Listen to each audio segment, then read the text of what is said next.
মুখ চোখ দেখে বুঝতেই পারছো মুখ চোখের অবস্থা খুবই খারাপ। বাইরে যা রোদ্দুর, তাতে একদম মুখ চোখের অবস্থা খারাপ করে দিয়েছে। হ্যালো সবাইকে, আমি সুতপা। আমার আবারও নতুন একটা ব্লগে তোমাদেরকে অনেক অনেক স্বাগত। দেখতে পাচ্ছ ব্যাগ বোঝাচ্ছি, নিশ্চয়ই তাহলে কোথাও একটা যাবো। হ্যাঁ, আমি কালকে বাড়ি যাচ্ছি। বাড়ি মানে হচ্ছে আমার বাবার বাড়ি। পরশু 23 তারিখে আমার ভোট আছে, সেই জন্যে আমি কালকে সকালবেলা অফিস করেই বেরিয়ে যাব বাড়ির উদ্দেশ্যে। এই যে কিছু ছোটোখাটো জিনিস কিনেছিলাম মায়ের জন্য। আমাদের বাড়ির সামনে মেলা বসেছে, তো সেখান থেকে ভাবলাম মায়ের জন্য ছোটোখাটো কিছু জিনিস কিনি। তবে হ্যাঁ, আমি এখনই সমস্ত জিনিসগুলো ঠিকঠাকভাবে গুছিয়ে রাখছি। একটা কিছু ভুলে গেলে খুব সমস্যা হয়ে যাবে, কারণ আমি কালকে সকালবেলায় অফিস করে তারপরে ওই দিক থেকে হাওড়া থেকে ট্রেন ধরে নেব একদম বাড়ি। বাড়ি যাওয়ার মজাটা তারাই বুঝতে পারে যারা দূর দেশে একা থাকে। সেটা কাজের সূত্র হতে পারে, আবার বিয়ের পরও হতে পারে। আর এই দেখো, বাবা কিন্তু আমাকে বারবার বলেছিল কোনো ডকুমেন্টস একদম ভুলবি না, সেই জন্যে আমি সমস্তটা হাতে সময় থাকতেই গুছিয়ে নিচ্ছি। আর এই দেখো, আমি না ফাইলের ভিতরে আমার বরের একটা ছবি পেয়েছি। হ্যাঁ, এটা আমি পার্সে রাখবো। আগের দিন ওর পার্স থেকে টাকা বের করার সময় আমি দেখলাম আমার একটা ছবি সুন্দর করে ওর ব্যাগে রাখা ছিল। তবে আমিও সেদিন ভাবলাম যে আমিও রাখবো। আর এই যে আমার পার্সে বড় মায়ের ছবি সব সময় থাকে, কারণ বড় মা সব সময় আমার সাথে থাকে।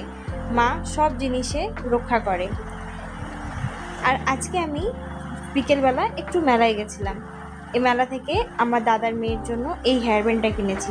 হ্যাঁ, কালকে যখন বাড়ি যাব যদি দেখে আমি তার জন্য কিছু আনিনি, মুখ ফুলিয়ে ভার করে বসে রইবে। দুদিন বাড়ি থাকবো না, তাই বাড়ির কাজগুলো যতটা সম্ভব গুছিয়ে নেবার চেষ্টা করছি। কারণ এতটা জার্নি করার পরও আমাকে অফিস করে তারপরে বাড়ি আসতে হবে, যার জন্য বাড়ির কাজগুলো হয়তো পেন্ডিংই থেকে যাবে। সেই জন্যে হাতে সময় থাকতে থাকতে বাড়ির কাজগুলো গুছিয়ে নিচ্ছি।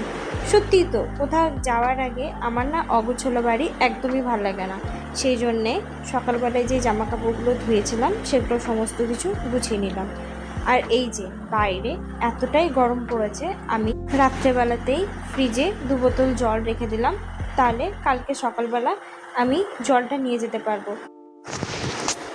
সকালবেলায় অফিস থাকাকালীন আমি কিন্তু সকালবেলায় পেন্ডিং কাজগুলো করতে পারি না, যার জন্য দুপুরবেলায় বাড়ি এসে খেয়ে দিয়ে একটু রেস্ট না নিলে শরীরটাও চলে না। বাড়িতে এসে রেস্ট নিয়ে তারপরে সন্ধ্যেবেলা দিকে আমি সমস্ত কাজগুলো একবারে গুছিয়ে রাখি, যাতে আমার পরের দিন সকালে আর কোনো অসুবিধা না হয়। বেশ কতগুলো জামা কাপড় ছিল, সেগুলো আমি ধুয়ে নিলাম। ধুয়ে আর আমার এই বেলকনিতে মেলে দিলাম, কারণ আমার এই বেলকনিতে এত সুন্দর হাওয়া আসে যে সব জামা কাপড়গুলো আমার খুব ভালোভাবে শুকিয়ে যায়। চলো, আমি এবারে ফ্রেশ হয়ে এবারে আমি শুতে যাব, কারণ সকালে অনেকটা ভোরে উঠতে হবে, উঠে অফিস করে